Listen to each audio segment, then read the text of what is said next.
دعا ہے اللہ رب العالمین کی بارگاہ اقدس میں اللہ پاک حق بات کہنے کی توفیق عطا فرمائے۔ تمام حضرات ذرا خوش ہو جائیے، کہیے سبحان سبحان اللہ۔ اللہ۔ اللہ تعالیٰ آپ کو کلام اللہ شریف کی اس بابرکت میں محفل میں بیٹھنے کا دنیا آخرت میں فائدہ عطا فرمائے۔ آمین۔ اللہ پاک اس کلام کے ذریعے ہم گناہ گاروں کی بخشش فرمائے۔ اللہ تعالیٰ اس کلام کی برکت کے ذریعے ہمیں اپنے نیک بندوں میں کھڑا کرے۔ کل کی آیت مطالعہ جو تلاوت کی تھی اس آیت کا لب لباب، کل کی آیت مطالعہ میں اللہ تعالیٰ نے منافقوں کی طرف سے بنائی گئی مسجد ضرار کی مذمت اور اسے ڈھا دینے اور اس کو بنانے والوں کے خلاف اللہ تعالیٰ نے احکامات جاری فرمائے۔ میں نے آپ کی خدمت میں کل عرض کی تھی کہ مسجد ضرار کیوں بنائی گئی اور مسجد ضرار کا انجام کیا ہوا، مسجد ضرار کیا تھی۔ جناب من منافقوں نے مسلمانوں کے درمیان تفرقہ ڈالنے اور ابو عابد راہب جو تھا اس کو راضی کرنے اور منافقت کو پھیلانے کے لیے مسجد بنائی۔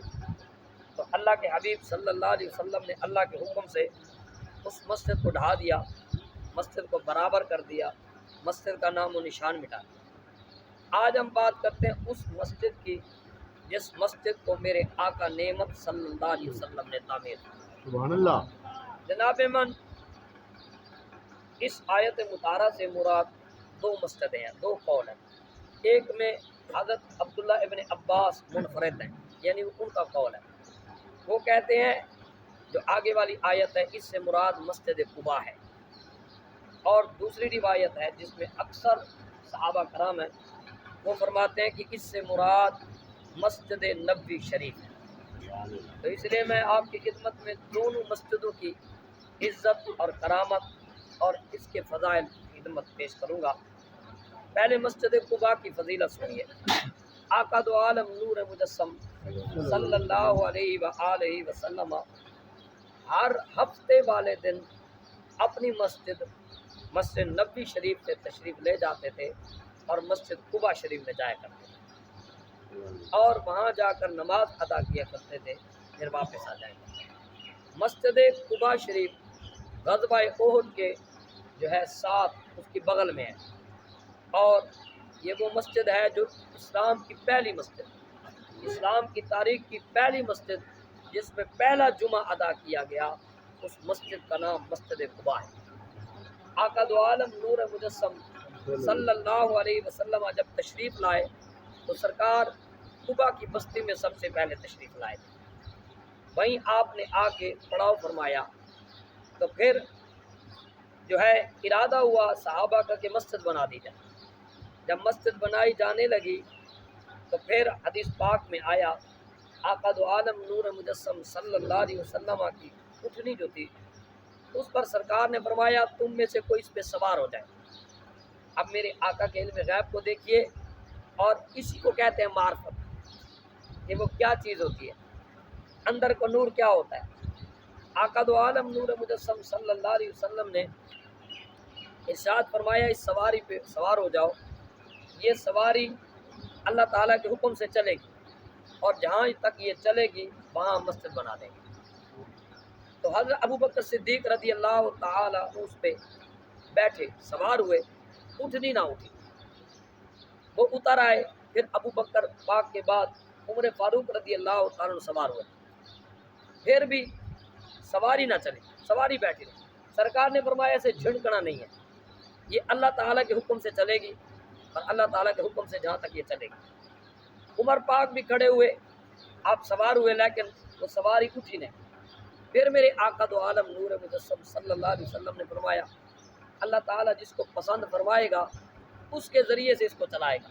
پھر باری آئی مولا علی، سبحان اللہ۔ ہاں میرے پیر کی آئی، میرے جد کی آئی، حضرت علی المرتضیٰ شیر خدا مولا مشکل کشا کرم اللہ وجہ الکریم رضی اللہ تعالی عنہ وعلیہ السلام۔ آپ سواری پہ سوار ہوئے، گویا اونٹنی بھی انتظار کر رہی تھی، رب کی رحمت بھی دیکھ رہی تھی کہ یہ شرف صرف میرے علی کو ملنا ہے۔ حضرت علی پاک رضی اللہ تعالی عنہ سوار ہوئے، اور سوار ہوئے تو وہ چل پڑی، اور چلی تو پھر وہ ایک جگہ گھوم کے وہیں آ کے بیٹھ گئی. تو میرے آقا صلی اللہ علیہ وسلم نے ارشاد فرما دیا کہ یہاں مسجد بنا دی. تو مسجد نبوی شریف، مسجد قباء شریف علی پاک رضی اللہ تعالی عنہ کی کرامت بنی. اور یہ وہ مسجد ہے میرے آقا صلی اللہ علیہ وسلم نے فرمایا کہ جس نے قباء میں 2 رکعت نماز ادا کی، سرکار نے فرمایا اللہ پاک اسے ایک کامل عمرہ کرنے جتنا ثواب عطا فرمائے. سبحان اللہ. کعبے نہ جائے وہ، بے شک کعبے نہ جا سکا، جانا اس کی اپنی فضیلت اپنی جگہ ہے، لیکن اتنا ثواب ملے گا اس بندے کو جو 2 رکعت نفل پڑھ آیا. اب جس نے باجماعت نماز ادا کی، میرے آقا صلی اللہ علیہ وسلم نے فرمایا جس نے اپنے گھر کے ساتھ کی مسجد میں نماز پڑھا، اللہ تعالی اس بندے کو 25 نمازیں پڑھنے کا ثواب عطا فرماتا ہے. اور فرمایا جو جامع مسجد میں آئے سرکار نے فرمایا اللہ پاک اس بندے کو 50 نمازیں باجماعت ادا کرنے کا ثواب عطا فرماتا ہے. خوش نصیب ہو آپ نے جو فجر کی نماز پڑھی ہے، میری تو بات ہے نہیں، میرے آقا صلی اللہ علیہ وسلم کی بات ہے. جو مسجد میں آیا 27 کا علیحدہ ثواب پائے گا، 50 کا ثواب یہاں پائے گا. اللہ اکبر کبیرہ. اور فرمایا جس کو اللہ تعالیٰ مولا دے مسجد اقصیٰ چلا جائے تو فرمایا جس نے وہاں نماز پڑھی اللہ 50,000 نمازوں کا ثواب عطا فرمائے. سبحان اللہ. اور فرمایا جو میری مسجد میں آ جائے، یعنی میری مسجد سے مراد سرکار صلی اللہ علیہ وسلم کی وہ مسجد جس کا نام مسجد نبوی شریف ہے. سرکار نے فرمایا جو یہاں آئے گا اس کو اللہ تعالیٰ 50,000 نمازوں کا ثواب یہاں بھی عطا فرمائے. لیکن سنیے یہ تو سرکار کا حکم ہے، لیکن ہر بات میں ایک بات ہے. کہو ذرا سبحان اللہ. ہر بات میں ایک بات ہے. سرکار صلی اللہ علیہ وسلم نے جب مدینہ تشریف لائے آپ نے دعا مانگی، یا اللہ تیرے ابراہیم نے مکہ کو حرم بنایا اور اس کے لیے برکت کی دعا کی تھی، ہر چیز کی برکت کی، قرآن میں اس سے برکت کی دعا کی تھی. اے اللہ وہ تیرے خلیل تھے، میں تیرا حبیب ہوں. وہ تیرے خلیل تھے، میں تیرا حبیب ہوں. میں بھی دعا کرتا ہوں انہوں نے اس کو حرم بنایا، میں مدینے کو حرم بنا رہا ہوں. یہ بھی حرم ہے، اب وہ حرم مکہ ہے، یہ حرم مدینہ ہے. فرمایا یہ بھی وہ بھی محترم تو یہ بھی محترم ہے. سرکار نے فرمایا اے اللہ عرض کی مولا میں اس کو حرم بناتا ہوں تو اس کو دگنی برکت ہے. وہاں جتنی برکت رکھی ہے سرکار نے فرمایا اے اللہ جتنی برکت مکہ میں رکھی ہے اس سے دگنی برکت مدینہ میں رکھ دے. اب بات کو یہیں روک کے مسئلہ پڑھتے ہیں. جناب سرکار نے کیا فرمایا؟ دگنی برکت. اب وہاں تھی 1,00,000 نمازوں ثواب تھا، اور یہاں کیا تھا 50,000 حکم سے آئے اور 1,00,000 برکت کی دعا سے آئے. دعا کی برکت. اس شاک نے کہا، عاشقوں نے کہا، انہوں نے کہا مدینے آیا کرو. مدینہ مکہ بھی سونا ہے، اس کی کوئی کمی نہیں میں بیان کرتا، اس کی شان بڑی ہے، لیکن جناب عاشقوں کی بات کر رہا ہوں. وہ کہتے ہیں مدینے آیا کرو. مدینہ میں سرکار کی دعا کی وجہ سے 1,50,000 نماز کا ثواب ہوتا ہے. سبحان اللہ. کیسے 50,000 ہو گئی وہ جو سرکار نے فرمایا، اور 1,00,000 نماز وہ ہو گئی جو آپ نے دگنا برکت کے لیے کہی. دگنا برکت کے لیے کہی. اگر وہاں 1,00,000 نماز کا ثواب تھا تو یہاں دعائے مصطفیٰ سے 1,00,000 کے ساتھ 1,00,000 جڑتا ہے، تو 2,00,000 بھی ہو جائے تو کوئی بات بڑی نہیں ہے. اللہ کو بہرحال فضیلت اپنی جگہ. میرے آقا صلی اللہ علیہ وسلم نے پہلا جمعہ جو پڑھا وہ مسجد قباء شریف میں پڑھا، اور جو صبح کی نماز پہلی ادا کی گئی وہ بھی جمعہ میں، وہ بھی قباء میں ادا کی. اور یہ مسجد ضرار بھی قباء کے ساتھ بنائی گئی تھی. تو اللہ اکبر کبیرہ. اللہ تعالی نے اس مسجد میں کھڑے ہونے سے منع کیا، اور یہ مسجد لا تقم فیہ ابدا. کہتے جاؤ سبحان اللہ. لا تقم فیہ ابدا. اللہ نے فرمایا اے حبیب کبھی بھی اس مسجد میں کھڑے نہ ہونا، منافقوں کی اس مسجد میں کھڑے نہ ہونا. اس مسجد کو انہوں نے جمعہ کے دن بنا کے فارغ ہوئے. جمعہ کی نماز پڑھی ان منافقوں نے، ہفتہ کے دن نماز پڑھی، اتوار کے دن نمازیں پڑھ رہے تھے. مغرب کے بعد وہ جوان جس کا نام وحشی تھا، جنہوں نے امیر حمزہ صحیح کو شہید کیا تھا، ابھی مسلمان نہیں ہوئے تھے اور اس وقت مسلمان ہوئے تھے. سرکار نے ان کو بھیجا. انہیں عرض کی یا رسول اللہ، جب وہ مسلمان ہوئے تھے نا تو انہوں نے کہا تھا یا رسول اللہ صلی اللہ علیہ وسلم حضور میں نے جتنی اسلام کی مخالفت کی ہے اب میں اتنی خدمت کروں، اور بڑے بڑے کام کی اس جوان نے، اور شہیدوں کے فوج شہید ہوئے یہ جناب۔ تو جناب من یہ آئے جب سرکار کا حکم لے کے، وہ اندر عبادتیں کر رہے تھے، اندر توجہ کریں سبحان اللہ، کیا کر رہے تھے؟ عبادت کر رہے تھے، نماز پڑھ رہے ہوں، مغرب کا وقت تھا۔ عین نماز کے وقت میں حضرت وحشی نے کیا کیا؟ چھڑیاں لے آئے اور ان چھڑیوں کو آگ لگا کے مسجد کو آگ لگا دی۔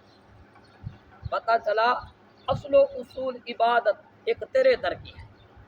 اصل عبادت کا مزہ اور اصل عبادت ہی وہی ہے جو میرے آقا صلی اللہ علیہ وسلم کے عشق میں ہو، جو آپ کی تابع داری میں ہو۔ اگر آپ کی تابع داری اور آپ کے ادب ادبی اور آپ کی گستاخی میں جو نمازیں ادا کی گئی وہ نمازیں نہیں ہوں گی، وہ نمازیں نہیں ہوں گی۔ سرکار صلی اللہ علیہ وسلم نے ایسو کی مذمت کی، فرمایا یہ ایک شخص کے بارے میں کہا تھا، فرمایا تھا یہ شخص وہ ہے، فرمایا اس کی قوم آئے گی جن کی نمازیں دیکھ کے حیرت کرو گے، ایسے نمازی قرآن ایسا پڑھیں گے کہ حیران ہو جاؤ گے، ایسا قرآن پڑھتے ہیں، واہ واہ واہ کیا بات ہے، قرآن پڑھنا تو ہی نہیں آتا ہے، سنی کو قرآن آتا ہے اللہ اکبر، لیکن فرمایا وہ ایسے ہوں گے کہ جس طرح تیر شکار سے گزر جائے تو پتہ نہ لگے، فرمایا ایمان ایسے گزر جائے گا پتہ ہی نہ لگے۔ تو اللہ کرے ہم گناہگار ہو جائیں اور منافق نہ ہو۔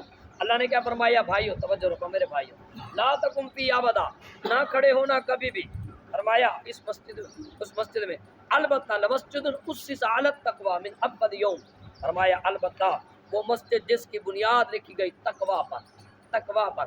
وہ تقوی کیوں ہوا؟ کہ کہو نا جس کی مسجد کی اوساری میں ہاتھ مصطفیٰ کے لگے، سبحان اللہ، وہ مسجد بھی تقوی والی ہے جی۔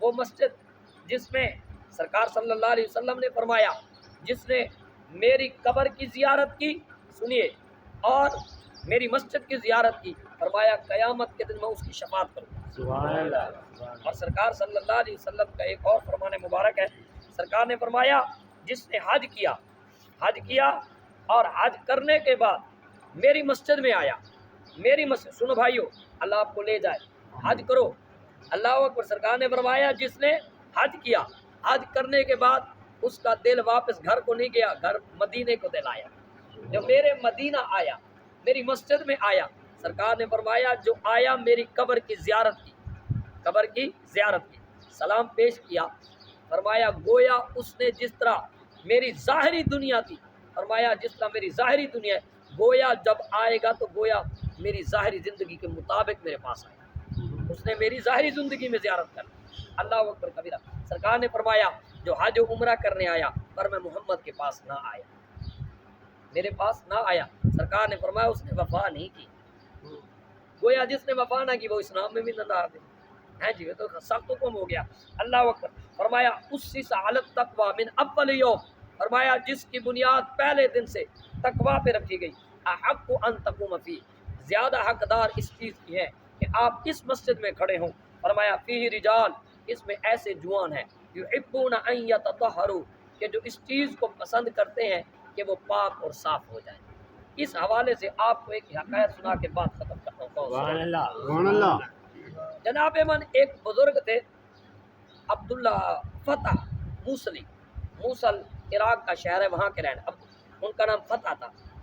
ان کے ایک مرید نے انہیں دیکھا کہ وہ رو رہے ہیں، اور رو ایسے رہے ہیں کہ ان کی آنکھوں سے خون نکل رہا ہے۔ مرید گھبرایا، قریب آیا، عرض کی مرشد یہ رونا کیوں، اتنا رونا کیوں کہ آپ کے آنسو خون میں بدل گئے؟ توجہ کریں، سبحان اللہ، آپ کے آنسو خون میں بدل گئے؟ فرمایا رویا اس بات پہ ہوں، میں نے جب رب نے کہا تھا نا کہ تمہارا رب کون ہے، الستو بربکم، رب نے کہا تھا نام پارے میں، عالم ارواح میں پیدا نہ ہوئے تھے، اس وقت ہم نے عہد کیا تھا، ہم نے کہا تھا قالوا بلا، کیوں نہیں، تو ہی تو سارا رب ہے، اس وقت ہم نے کہا تو ہمارا رب ہے، ہم نے سب کچھ اسے مانا، لیکن اس دنیا میں آئے تو اسے بھول گئے ہم، روتا اس بات پہ ہوں، اور آنکھوں میں آنسو کی جگہ خون اس لیے آ گیا، اب میں ڈر رہا ہوں میری سابقہ زندگی کا کیا بنے گا، میری جو دن رات اللہ کی نافرمانی میں گزر گئے، پتہ ہے میرے اللہ نے مجھے معاف کیا کہ نہ کیا، اس چیز سے میں رو رہا ہوں۔ جب مرید نے سنا تو مرید بھی رویا اپنے ذوق کے مطابق، جب یہ فتح موسوی رحمۃ اللہ علیہ فوت ہو گئے، جب فوت ہو گئے تو خواب میں اللہ نے اسی مرید کو دکھایا. سبحان اللہ اس نے پوچھا تھا سناؤ کیا بنیے، توجہ کہنی صحیح تو نہیں، سبحان اللہ بس سناؤ کیا بنیے. سارے کردار ہی برے میاں. ہاں سب پتہ کی زندگی گزاری بندے نہ ساری زبان پاک ہے، نہ اکھ پاک ہے، نہ کن پاک ہے، نہ ہاتھ پاک ہے. سارا کیڑی گال دے گا یہ وہ لوگ سنائے ذرا. جناب من فرمایا میں نے پوچھا سناؤ مرشد کیا بنا آپ کے ساتھ. فرمایا نہ صرف میرے رب نے میرے اوپر کرم فرمایا بلکہ مجھے بخش دیا. سبحان اللہ میں بخشے جانا بڑی بات ہے، بہت بڑی بات ہے. یہی بات کافی ہے. ہم گناہ گاروں کے لیے تو یہی کافی ہے کہ ہمیں کوئی رحمت کا چھٹا ملے، ہم بخشے جائیں بس. اور ہمارے پاس تو کردار تو ہے نہیں. اب سنیے وہ فرماتے ہیں یہی بات جو تو نے مجھ سے پوچھی تھی اللہ نے بھی پوچھی. جاننے والا قادر ہے، عالم الغیب ہے. اس نے پوچھا آئے فتح بتا رویا کیوں تھا تو. میں ڈر گیا کہ میرے رب نے مجھے پوچھ لیا کیوں رویا تھا، اور میں کوئی بات کروں رب کہے نہیں تو اللہ کا علم حقیقی ہے، میرا تو مجازی ہے، جھوٹا ہے. پوچھا فرمایا آئے فتح رویا کیوں تھا. میں نے عرض کی مولا کریم رویا اس لیے تھا کہ تیرے ساتھ ایک عہد کیا ہوا تھا توڑ بیٹھا. اور خون کیوں بہایا. فرمایا خون اس لیے بہایا تھا کہ پتہ نہیں تو مجھے بخشے گا کہ نہیں بخشے گا. فرمایا اے فتح تو یہ بات کرتا ہے اب ہم تجھے دکھائیں. توجہ کہنی سے سبحان اللہ ہم تجھے بتائیں تیری اوقات ہمارے ہاں کیا تھی. تو جو روتا تھا تیرے رونے کی قدر و قیمت کیا تھی. فرمایا اللہ تعالیٰ نے ایک رجسٹر میرے سامنے کیا. اللہ تعالیٰ کے کرم سے ایک رجسٹر میرے سامنے ہوا اور فرمایا ذرا دیکھا. فرمایا میں نے جو دیکھا تو ساری نیکیاں لکھی ہوئی. اللہ ساری نیکیاں لکھی. میں نے پوچھا مولا کریم میں تو اپنے گناہوں سے نادم ہوں اور آپ نے اتنا کرم کر دیا. فرمایا اے فتح جب سے تو نے توبہ کی ہم نے فرشتے کو قائم کر دیا. ہم نے کہا دیکھتا رہے کب یہ گناہ کرتا ہے، کب یہ ہماری نافرمانی کرتا ہے. ہمارا فرشتہ قلم لے کے بیٹھا رہا، ہمارا فرشتہ قلم لے کے بیٹھا رہا. یا اللہ کتنا عرصہ. فرمایا 40 سال تک فرشتہ بیٹھا، 40 سال تک فرشتہ. اور جڑے روندے نو ہی پھن جڑے ساڈے ورگے انہوں کو پتہ ہی ہے وہ تو ٹھیک ہے جو کیا تھی کیا کوئی نہیں جنہاں کو عشق لگا کھڑا انہوں کو پتہ. 40 سال تک ہم نے فرشتے کو حکم دیا لکھ لینا جب گناہ کرے. 40 سال تک وہ قلم کو یوں لے بیٹھا رہا حتیٰ کہ تو ہمارے پاس آ گیا. اس کی قلم کو جنبش نہیں آئی. تو جناب من یہ تھے ہمارے وہ لوگ بزرگ جن کی تعریف اللہ کے قرآن نے کی. فرمایا رجال یحبون ان یتطہروا، وہ پاکی کو پسند کرتے ہیں. واللہ یحب المطہرین، اللہ بھی پاکوں کو پسند کرتے ہیں. اللہ تعالی ہم سب کو نیک بنائے، پاک بنائے، ہمیں معاف فرمائے.